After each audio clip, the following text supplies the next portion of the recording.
Right. Yep. This is when we do it. We mix it up almost every day here on Liquid Lunch. We bring on the best guests who know where the rubber meets the road, and we bring on Democrats and Republicans on the same show to talk about the news of the day and let them break it down and mix it up. I mix myself up a drink. Today I'm having Coke and Captain Morgan spiced rum.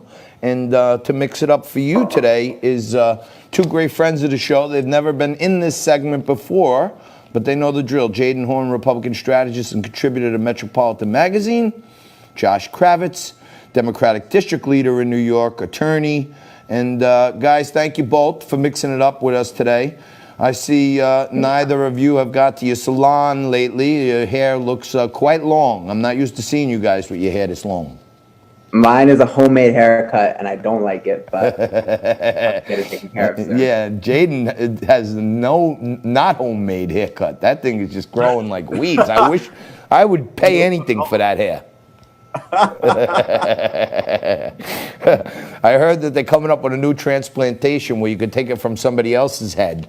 I'm going to see if maybe I get some of yours and some of Frankie's. That would be a wow. Anyhow, guys. So China is in the news again, and it's one of the hot topics now in the presidential debates. No, not the Kung flu.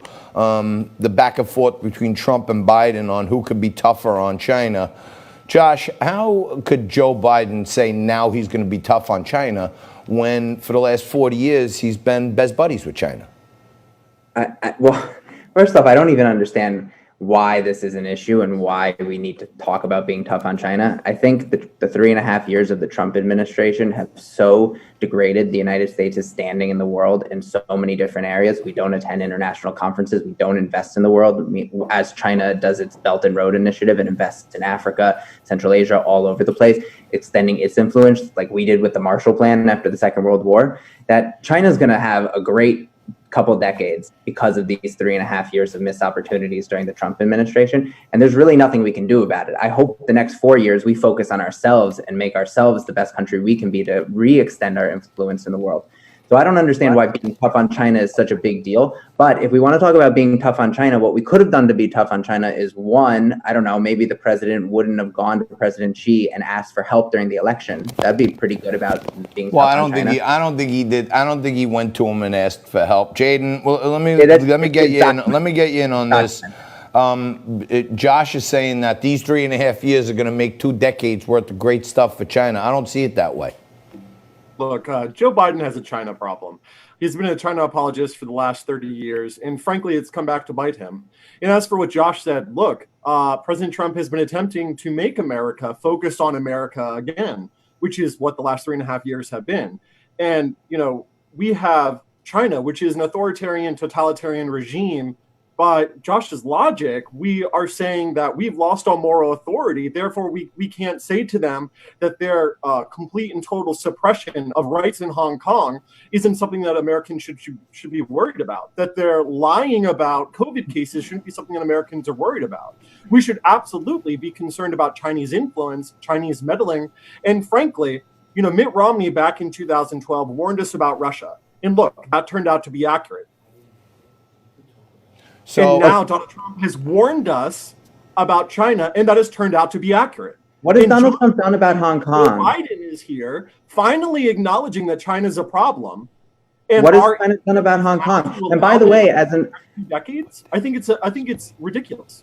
What has Trump done about Hong Kong? First of all, and second of all, when we're talking about authoritarian regimes, Donald Trump is above the law in this country, as we've seen repeatedly. Doesn't have to give over his tax returns, doesn't have to reply to a subpoena, can use the courts the way he wants, pardons his friend who has incriminating information about him, who knew when the WikiLeaks were coming out, and they came out the night that the Access Hollywood tapes came out. And he commutes his friend's sentence with incriminating information. I mean, we're the banana republic right now. We're no better than China, unfortunately. Josh, I just statement. China is an authoritarian regime that completely murders its own citizens, that throws them in jail without any due process.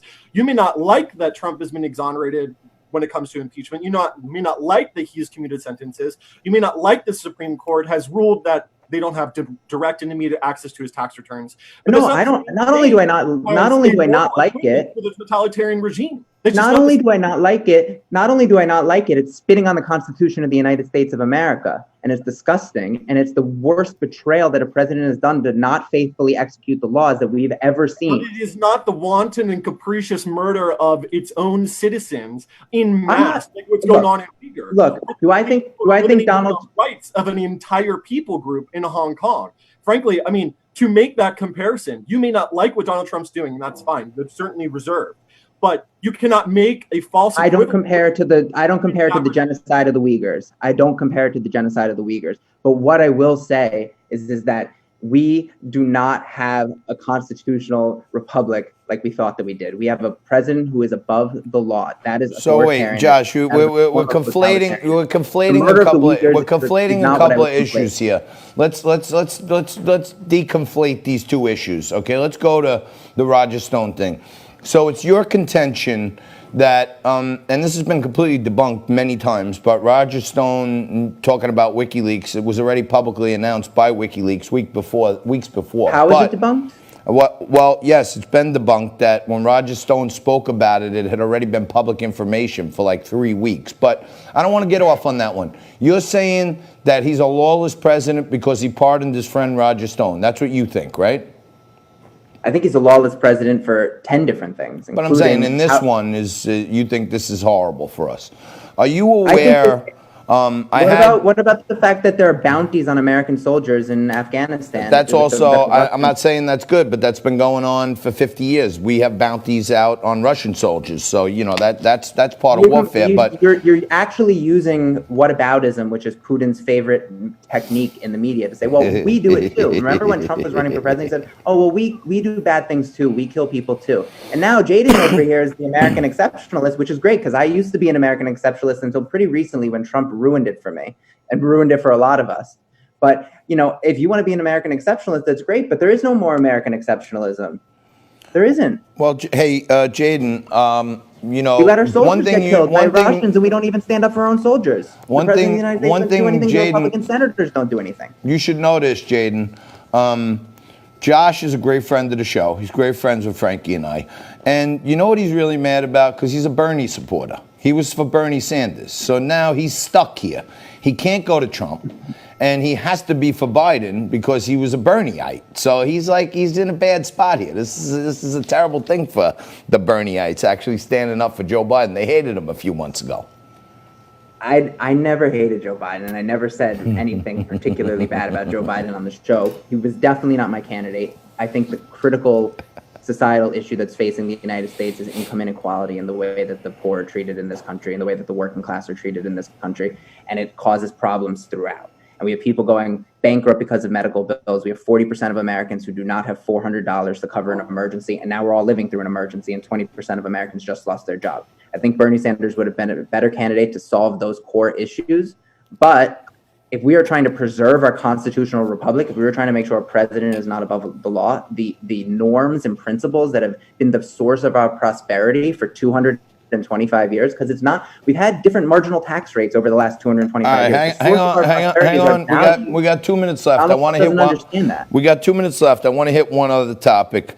Jadan, on the 4th of July, Trump spoke, indirectly about this QAnon community, and the QAnon is supposedly, some anonymous, government official, and now they're always talking about this secret plan to break up this child sex ring.